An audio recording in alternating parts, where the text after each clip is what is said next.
বাড়ি নির্মাণ করাকে কেন্দ্র করে অশান্তির সময় মারধরের ঘটনায় গ্রেপ্তার হলেন তৃণমূল পঞ্চায়েত প্রধান দেবাশিস সিং। তিনি পুরসুরা বিধানসভার অন্তর্গত খানাকুল 1 নম্বর ব্লকের অরুণ্ডা গ্রাম পঞ্চায়েতের প্রধান। জানা গেছে, তৃণমূল পঞ্চায়েত প্রধান দেবাশিস সিং তাদের জ্ঞাতি বিজেপি কার্যকর্তা দিব্যেন্দু সিংদের সাথে বাড়ি তৈরি করাকে কেন্দ্র করেই দ্বন্দ্ব।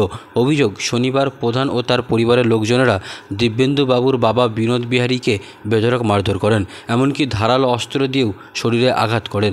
এই ঘটনায় তিনি গুরুতর জখম হন। বর্তমানে তিনি আরামবাগের একটি নার্সিংহোমে চিকিৎসাধীন। তাদের অভিযোগের ভিত্তিতেই খানাকুল থানার পুলিশ অরুণ্ডা থেকে গ্রেপ্তার করে তৃণমূল গ্রাম পঞ্চায়েতের প্রধান দেবাশিস সিংকে। রবিবার তাকে আরামবাগ মহকুমা আদালতে পেশ করে খানাকুল থানার পুলিশ। যদিও দেবাশিস বাবুর দাবি, তার বিরুদ্ধে ওঠা অভিযোগ একেবারেই মিথ্যে, তাকে রাজনৈতিকভাবে ফাঁসানো হয়েছে।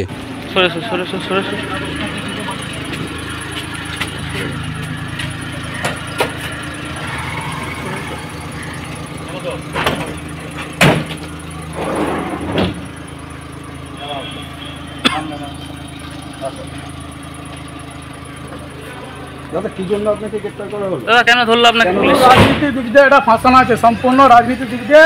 বিনোদ সিং আমার পুরো ওনার ছেলে হচ্ছে বিজেপি করে, আর আমি টিএমসি করি, সেই জন্য আমাকে ফাঁসাচ্ছে। আমার নাম দেবাশিস সিং, অরুণ অঞ্চলের প্রধান।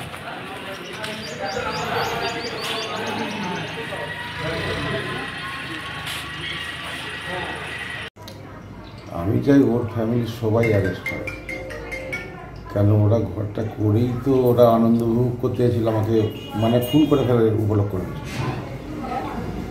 আবার সবাই এসে অতর্কিত হানা দিয়েছে। আমি চাই ওদের সবাই অ্যারেস্ট হয়, সবাই মিলিয়ে এসে আমাকে অ্যাটাক করেছে।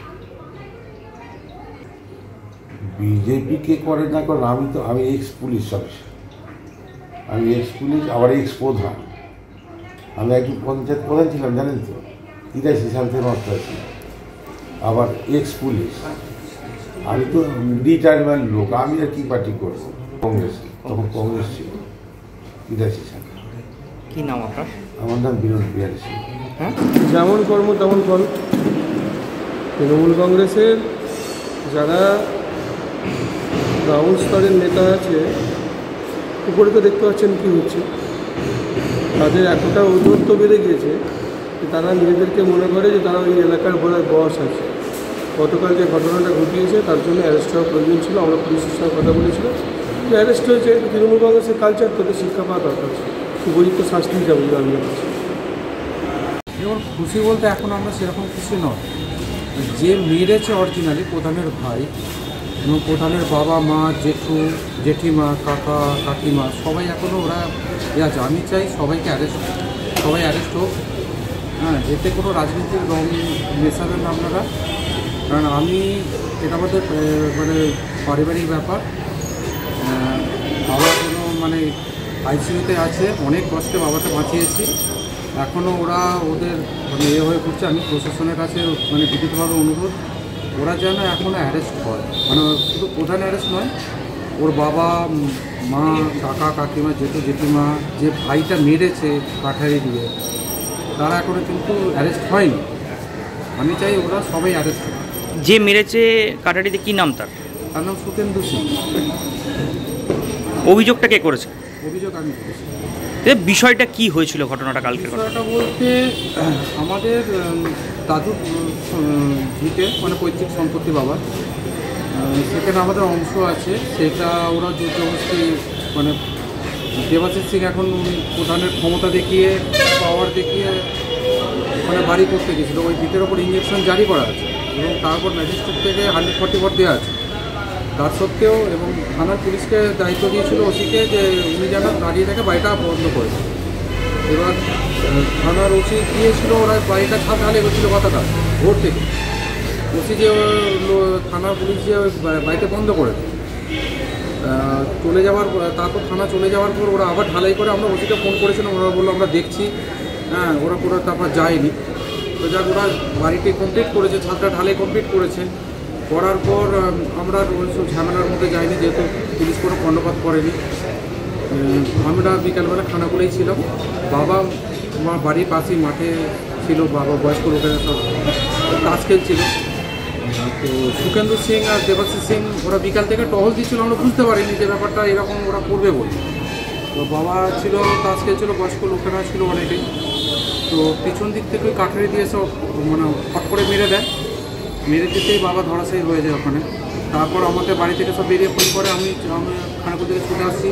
আমি যখন এসে দেখছি তখন স্পট লাঠি দিয়ে তারপর ওরা চড়েই গিয়েছিল, আবার ওরা ফিরে এসেছিলো দলবল নিয়ে, মানে কানের সিংয়ের বউ, সন্টু সিংয়ের বউ, মানে প্রধানের বাবা মা, কাকা কাকিমা, জেঠু জেঠিমা, ওর ভাই সবাই লাঠি ছোটা নিয়ে এসে দেখে বাবাকে মারছে। সেই মুহূর্তে আমি ছাড়াতে গেছি, আমাকে ওই এখানে লেগেছে, আমি ইনজুর হয়েছি ট্রেনটা। হ্যাঁ, তারপর এর মতো গোটা গ্রামের সব আরও সব জড়ো হয়ে যেতে ওরা পালিয়ে যেতে আমরা সমস্ত থানায় গিয়েছিলাম। থানা থেকে আর খানাকুল হসপিটালে আমরা করেছি, নিয়ে গিয়েছিলাম, ওখান থেকে রেফার করে আরাম করেছিল। কিন্তু যা বাবার যা কন্ডিশন, আমার মনে হয় আরাম হসপিটালে হবে না। তো আমাদের এখানে আমাদের এমএলএ বিমানদা উনি স্পেশালি করে আমাদের এতটা হেল্প করেছেন অনেকটাই, মানে ওনার সুপারিশে এখানে ভর্তি করেছি। কালকে চিকিৎসা অপারেশন হয়েছে, হ্যাঁ, সিটি স্ক্যান হয়েছে। এবং বলছি আপনাদের কি পাশাপাশি বাড়ি? আমাদের পাশে একই গ্রামে বাড়ি আর কি। আপনার কি রিলেটিভ হয়? হ্যাঁ, আমার ওই যে প্রধান হচ্ছে আমার হয়, কাকার ছেলে হয়। নিজের কাকার ছেলে? দীর্ঘ আজ 20-25 বছর হয়ে গেল, অন্যদের সঙ্গে আমাদের কোনো সম্পর্ক। আর আমরা ওই দাদুর পিঠাতেও থাকি না, আমরা একদম সাইডে এসে বসবাস করি। প্রধানের নাম কি? দেবাশিস সিং। আপনারা কি বিজেপি করেন? আমরা বিজেপি করি। কি নাম দাদা আপনার? আমার নাম জিতেন্দ্র সিং। বাবার নাম? বিনোদ সিং। কোন গ্রামে বাড়ি? লাউসা। কতজনের নামে অভিযোগ করেছেন? ওরা যে কজন ছিল মারতে এসেছিল সবাই, মহিলা মানে প্রধানের বাবা মা, কাকা কাকিমা, জেঠু জেঠিমা, ওর জেঠুর ছেলে, হ্যাঁ, ওর কাকার ছেলেরা সবাই মিলে এসেছিলো, দলবল মিলে এসেছিলো। সবাই মিলে মানে আচমকা পিছন দিক থেকে চড়া হয়ে যায়। আর বাড়িতে কোনো ছিল না, বাবা একা ছিল, অলরেডি বাবা জখম হয়ে গেছিলো। বাড়ির দুটো মহিলা ছিল, বৌদি আর আমার ওয়াইফ ছিল, আর মা ছিল, আর দুটো বাচ্চা ছিল। আমি যখন খানাকুল থেকে বাড়ি ফিরি, সঙ্গে শুনেই আমি খবরটা শুনে খানাকুল থেকে বাড়ি যখন ফিরি, তখন দেখছি ওরা সবাই মিলে অলরেডি চড়া হয়ে গেছে। এবার একটা বাবা আহত, তার উপর ওই 3টে মহিলা, 2টো বাচ্চা, ওর কাউকে ছাড় থাকে, সবার ওপরেই অ্যাটাক করেছিল। তো সেই মুহূর্তে আমি পৌঁছে গেছি, আমাকেও মারে, আর সঙ্গে গ্রামের লোক চলে আসতে ওরা ছুটে পালিয়ে যায়। আমার শ্বশুরের পৈতৃক সম্পত্তি সেখানে, আর ভাইয়েরা সম্পত্তির ভাগ না নিয়ে তাকে জোর করে বাড়ি করছিল, যার জন্য আমরা এখানে থানায় তো ডায়েরি করেছি। আরামবাগ কোর্টে গিয়ে আমাদের কেস করা হয়েছিল, 144 ধারা জারি ছিল। সেই কপি এখানে আমরা কোর্টে ইনজাংশন আছে, 144 ধারা আছে, ওসির উপর দায়িত্ব দেওয়া ছিল যে যাতে ঘটনা না করতে পারে দেখার জন্য। যাবো করে যায় না, ওসিকে 2-3বার ফোন করেছি। তারপর ওসি এইটা করে দিল। তারপরে কি আমরা সকাল থেকে খবর পেয়েছি 6:30 থেকে ঘর ঢালাই করছে। আমরা সকাল থেকে ভোর থেকে ছোটাছুটি করছি, থানায় এসেছি।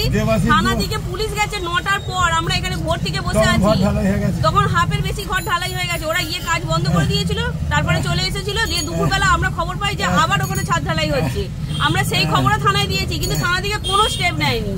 এবার তারা নেশা করে মদ খেয়ে এবার অ্যাটেম্প টু মার্ডার কাটারি দিয়ে মারতে এসেছিল, মানে গলাটা কেটেই যেত। শুধু পাশে মানে ঠেলাঠেলি করেছি আমরা বলে পাশে পড়েছে, তাই আমার ঘরের ভেতরে ঢুকে মেরে গেছে। কারা মারলো? দেবাশিস সিং প্রধান ছিল, তার ভাই ছিল, জ্যাঠা জেঠিমা সবাই ছিল, সবাই বাড়িতে এসে মেরেছে। আপনারা কি কোনো দল করেন? হ্যাঁ, আমরা বিজেপি করি। আর যারা মারলো তারা কি দল করে? তারা তৃণমূল। অরুণদার প্রধান তৃণমূল, দেবাশিস সিং। আপনার নাম কি? আমার নাম শুভ্রা সিং। আপনার অরুণা অঞ্চলের ওই লাউসরা গ্রামের যে ব্যাপারটা, ওদের বাড়ি করা নিয়ে ওদের ব্যাপার, ওটা পারিবারিক ব্যাপার, এর সঙ্গে কোনো রাজনীতিক কোনো রকম নাই। এটাকে নিয়ে ভোটের সময় যে যা রং লাগাবার চেষ্টা করছেন, এটা নিজেদের পারিবারিক ব্যাপার। ওদের বাড়ি করা নিয়ে এদের আইনের লড়াই চলছে, প্রশাসন আছে, প্রশাসন ব্যবস্থা নেবে। এর মধ্যে যে ভোটের সময় বিভিন্নভাবে যে যার রং লাগাবার চেষ্টা করছে, এইটা হচ্ছে সম্পূর্ণ পারিবারিক ব্যাপার বা দীর্ঘদিনের এইটা নিয়ে পারিবারিক এদের লড়াই চলছে।